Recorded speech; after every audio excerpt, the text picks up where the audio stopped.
Hey everyone, welcome to the channel. Today we are going to talk about the energy behind this new moon in Capricorn and then get some collective guidance from Spirit of what else we need to be aware of at the end, okay? So the new moon in Capricorn will peak at 5:17 a.m. Eastern Standard Time on December 23rd, 2022 with a 5-day pre and post shadow period, give or take a couple days. The new moon in Capricorn marks the beginning of a new cycle. This lunation symbolizes a new beginning in the cardinal earth sign of Capricorn, okay? It's a time during which we can focus on some of the constructive traits of the sign. Tenaciousness, resourcefulness, disciplined, wise, ambitious, prudent, constant, and to consider how to positively incorporate these qualities into our lives. Now, we can focus on practical and attaining long-term goals, work on developing maturity and common sense, preparing for the future, making commitments and recognizing responsibilities, and nurturing our dreams in a realistic manner. It's also really perfect for this New Year's portal energy too. Kind of helps us kind of balance work, love, life, as well as spiritual, right? So with this energy, we have the chance to create some serious order in our lives. It's time to make some solid plans and to set the stage for reaping the rewards from our new beginnings, as little or as big as they may be, in approximately 2 weeks' time after the full moon occurs as well. One of Capricorn's lessons is acceptance of the concept that reasonable boundaries and rules actually do offer us freedom. Freedoms from worry and chaos, for example. Setting goals for ourselves allows us to focus on what really matters. This lunation clashes with Jupiter, newly in Aries, and there is some danger of overdoing or overestimating. The things to watch out for on this new moon is that you may feel a little rushed or pushed into something without full preparation. However, this may actually turn out to be a benefit. Cardinal and mutable signs with points approximately 0 to 6 degrees in any placement will be most affected. So the cardinal signs are Aries, Cancer, Libra, and Capricorn. And the mutable signs are Gemini, Virgo, Sagittarius, and Pisces. So it'd be important to look at your placements and see where this energy might affect it, okay? So, all right, let me switch desks and we will pull some cards for guidance, okay, guys?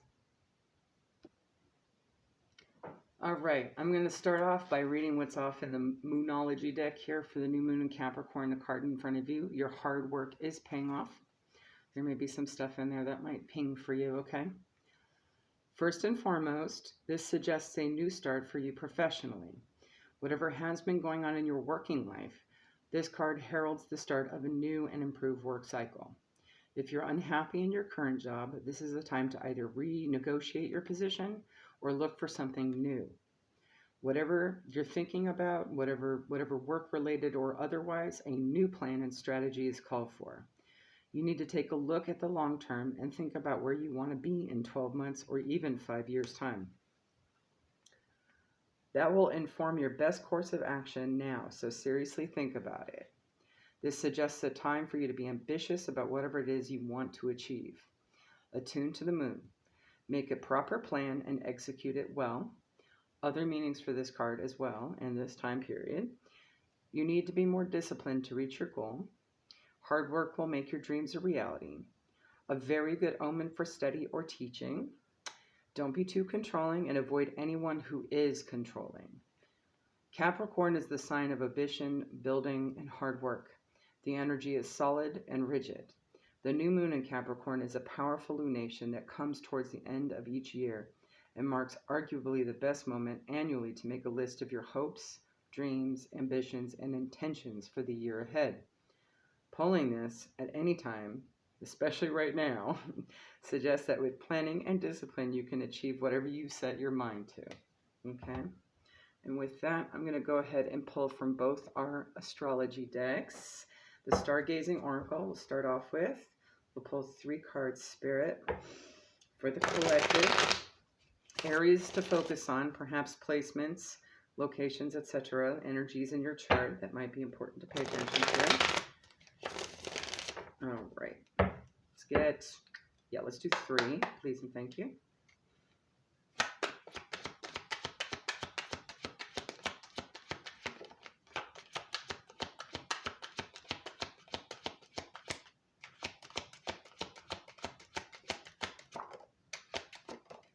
All right.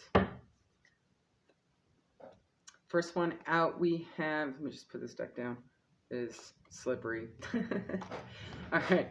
We have 12th house, okay? So pay attention to what's in your 12th house, okay?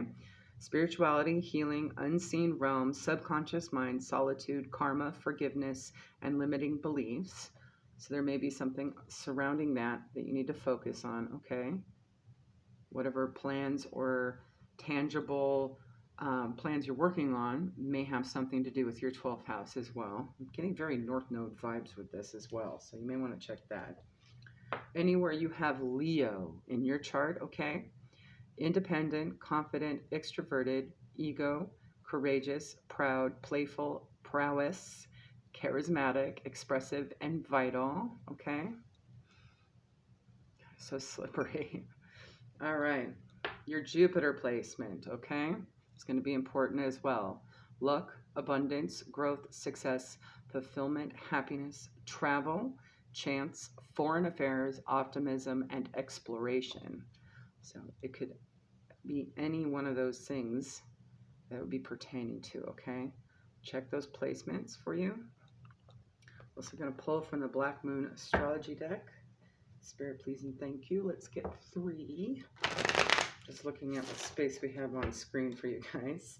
I'm going to try and fill up as much as we can. All right. Please and thank you. All right, we got 4. All right.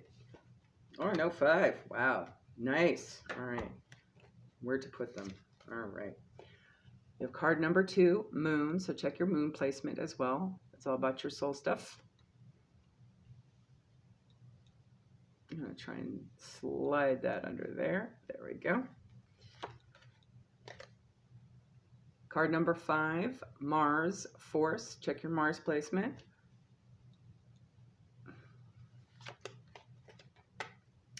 Earth element, anywhere you have Capricorn, Taurus, or Virgo in your chart, okay? 38 breaks down to an 11. Might be something having to do with manifesting some sort of stability, okay? 11s are about manifestation. And January 1st is around the corner, so, and we'll be in this energy as well. You'll also have 28, which breaks down to a 10. 10s are endings leading to new beginnings. 4th house, roots. It's all about your home, your heritage, ancestral. And 11th house, 35 breaks down to an 8. That's an abundant number. Could also be involving friends, okay? All right. Let's get a couple cards from the Life Purpose Oracle by Doreen Virtue, please, Spirit.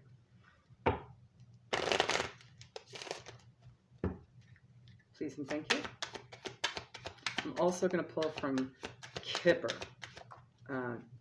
for situational, just to kind of give you some guidance on where you can be focusing or where you need to focus, okay? First card out, we have body work. So body work such as massage therapy, energy healing, physical therapy, or exercise training. That may be one goal you want to work on or involve in some way, shape, or form. You also have strength, that is Leo energy, okay? Everything you've experienced in your life has made you strong and courageous. And sensitivity. You're becoming more sensitive and need to make changes accordingly, okay? Try to avoid the glare there. Stick these together.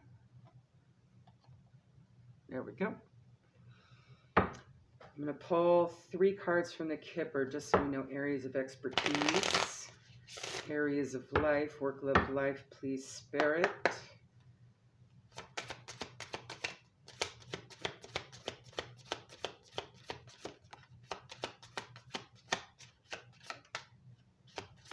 There we go. We got 3.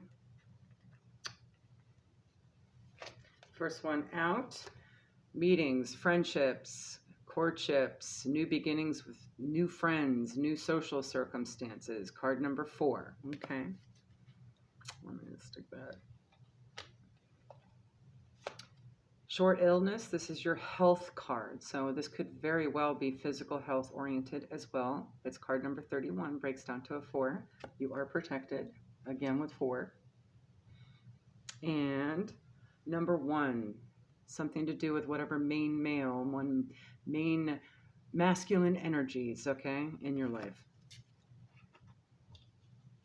All right. I do want to pull a couple cards, hopefully, from the Santa Muerte Oracle as well for more guidance. Please and thank you, Spirit. All right. We have, oh boy, this is, yay. I think this is a deity, yes. We have card number 13. Also brings down to 4. Love it. All right. Card number 13 is Huitzilopochtli, god of the sun and of war, simultaneously benevolent but strict. In fact, just as sun can sense life on earth, its excess can burn and kill. He can be considered a sublimated form of the light, powerful and generous, but lethal if, like the hummingbird that flies too near to it, we do not keep the right distance from it, or if we exceed in arrogance and presumptuousness. The advice: proceed calmly along the path you have chosen, but without presumption towards the first goals you see in the light. Otherwise, the shadows you meet on your path will seem like darkened wells. So still proceed cautiously, right? But stay the course. You also have card number 1. If I recall, I think this is the darkness. I know it's a little hard to see the skull that's right here. Darkness, that's right. The occult center of the creative and inspiring will of the universe that has yet to be created, that is infinite, has no form, and is not differentiated. This card represents what there was before the Big Bang, simultaneously void and full, the end and the beginning, potential and latency. All is concentrated in a single point, waiting to receive the primordial impulse to manifest itself. For the ascetic, or the magus, it represents the highest peak attainable through meditation, a state of total vacuousness, a silence that can make the observer aware of their road to awakening. The advice: take a moment's pause, meditation, or study as you need to understand what form to give to your energy and where to apply it. So again, maintaining that cautiousness, and you'll need to go within for it, okay?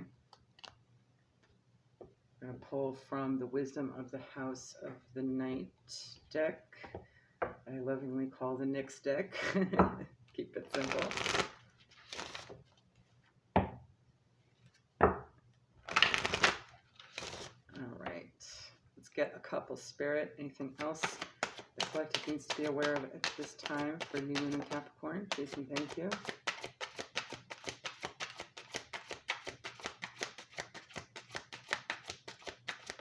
All right, thank you. We got 3, so I'm going to lay them flat. All right, the first one out you have is card number 24, Lust. See if you can see that okay. I don't want to cover that up too much. Okay. Second one out, you have card number 22, again with the 4. You got 6 there and 4 here. Letting go. And 39, which breaks down to a 12, which is a 3. Success. Okay. So just go ahead and get some brief summation of each card here. With lust, beware that when you toy with this energy, you may become consumed by it. There is a fine balance between desire that is pure and the obsession that arises in the insatiable thrill of danger. Be careful that your desire remains good and that your wanting doesn't cause hurt to yourself or another. It is best that you move cautiously forward. If you're asking about any type of relationship, you may be developing an obsessive fever that will take a long time to recover from. Ask yourself, what is the nature of your desire? Why do you want this so badly? Be aware, there is always a hidden agenda in lust. What is yours? So that's a good thing to consider. Make sure you come from a heart space and be wary about the ego-based stuff. It's easy to when we have a lot of tangible things going on in life that we're trying to work on, especially a lot of our work goals.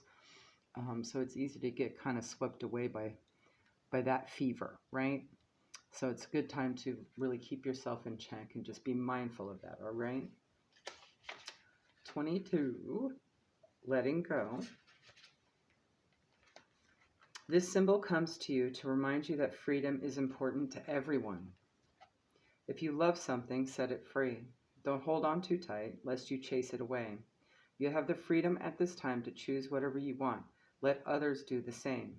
You will be happy you did. Miracles come to you when you let go and allow the magic to happen of its own accord. So it's easy to, like what I'm seeing here is you'll have success if like you let go of a situation that might be too karmic, or maybe seemingly getting more toxic, right, with this lust energy. And just come from a heart space and understand that everybody has their own free will too, right? You can't be too controlling. And this could be energy that you have to be wary of around you that might be presenting itself as well, okay? 39. Success. Accomplishments are yours now, and you are in a position to reap the rewards of your hard work. This symbol reminds you that hard work does pay off.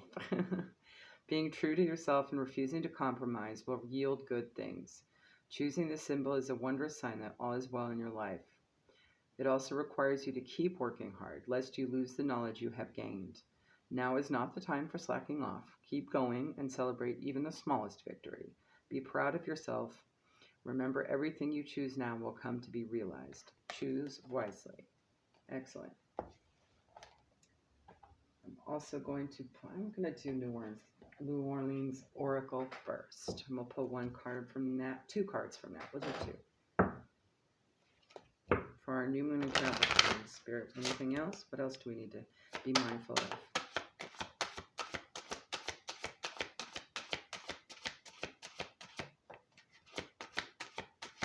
Okay, beautiful. First card out, we have number 20, focus. Okay. The second card we have out is number 11 with signs. Okay. So signs and synchronicities may be very important at this time and guide you in the right direction if you are stuck somewhere. Okay, good.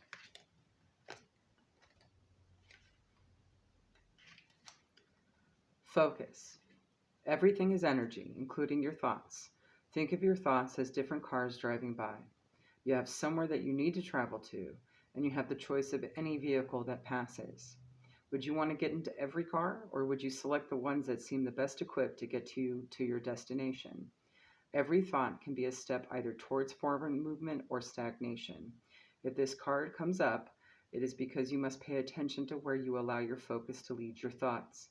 Being aware of where you are, where you put your energy mentally and emotionally will enable you to create a more self-empowered journey. It is time to not only realize that you have a choice about where you focus your energy, but to also see how those thoughts are affecting your energy. So that's something to be mindful of, okay? 11, signs. Synchronicities are a sign of being on the right path.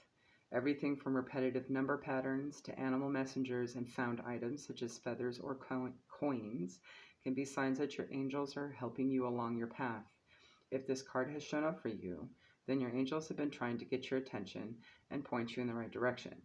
If you need help with clarifying the message, simply ask for more assistance from the universe and pay attention to the signs it sends you.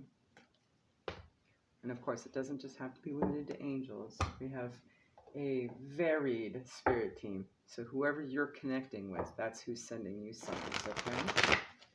And we're going to pull one card from the Oracle of the Shapeshifters. This one's by Lucy Cavendish. All right, get one more shuffle, Spirit. Last words of guidance for our new moon and Capricorn energy here. Please and thank you. All right. All right. You have card number 41. Breaks down to a 5. Mermaid in a koi pond. Rediscover your individuality. Become the dragon. And this is definitely a hint at that story in Chinese spirituality of how the dragon comes to be. Starts out as a koi fish. You might want to look up that story. A poor koi has to get to the very, very top of a waterfall. And with each level, it gets bigger and bigger and bigger until it becomes the dragon at the very top. It's about persistence. All right.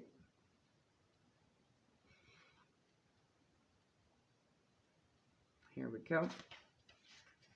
About the mermaid in a koi pond. This mermaid has journeyed to an in-between place, a place where she could be safe for a time. But while she grew safe, and while she basked in the comfort of warm waters and plenty of food, she forgot her quest and began to lose herself. It is time to strip away the camouflage that may have kept her hidden when she felt hunted. She has become complacent, and her emotions are stagnant.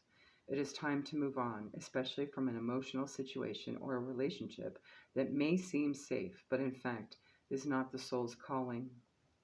The mermaid has only just realized her moment to move is upon her, and she is saddened at the thought of discomfort, but she will move soon, and her sadness will be transformed into that sense of being fully alive, fully here, and that taking chances will lead to greater growth once again. When she does, she will transform into a dragon maid. The koi represents the urge to seek out the dragon self. The Japanese believe koi are dragons unmade. The koi are very brave creatures. They have enough power to forge their way upstream, even leaping through waterfalls. Once they pass this great test, as the mermaid does, they then grow into the dragon themselves. They are stoic, courageous, and related to the fearsome courage of the ancient samurai. When she breaks free from this small pond, she will have great glory and success, and will always be honorable. She will always remember where she came from. The mermaid in a koi pond speaks. You have taken on the markings of others, their hues and tones, their voices and mannerisms, without even knowing it. You have been like water, but instead of gathering into your own great force or finding a way through the tiniest crack to be yourself, you have stayed in a shallower pool than you were meant for. You feel sluggish, tired, and very much like you are no one special. I am here to tell you that you are special, and you have grown too large for this safe haven. It is time to swim free, to somehow make it through a challenging time in front of you, in order to reach a place where you can grow and flourish, and to become even more than you have dreamed of being. You have listened to advice that assures you that staying here will keep you safe, and you have been safe, but now it is time to move on. It will be worth the initial discomfort, for a great and unknown truth about your potential will be revealed. The message on the card: due to a time of camouflage, stasis, and dormancy, you have forgotten who you are. Now you have outgrown what was once a safe haven. It is time to move on, for you are stagnating in your current position and circumstances. There must be fresh water brought in, because there is no longer enough room for you to grow. It is time to break free and take the next challenge. Energy that you feel you lack at the moment will flow to you. You have great courage within you, and you are much more than you seem to be at present. You must take a great journey upstream to find the place where you will prosper, flower, and grow into dragonhood. You will be most successful, and most important, you will be a great mentor once you have undertaken that climb. Begin now. So get moving, right? Work hard. Everything you've done up until this point needs a next level kind of work, right? And that's what this energy will help with, okay? It'll help you get to that dragonhood. All right? There you go, guys. Hopefully that helps. Have a good one. Bye.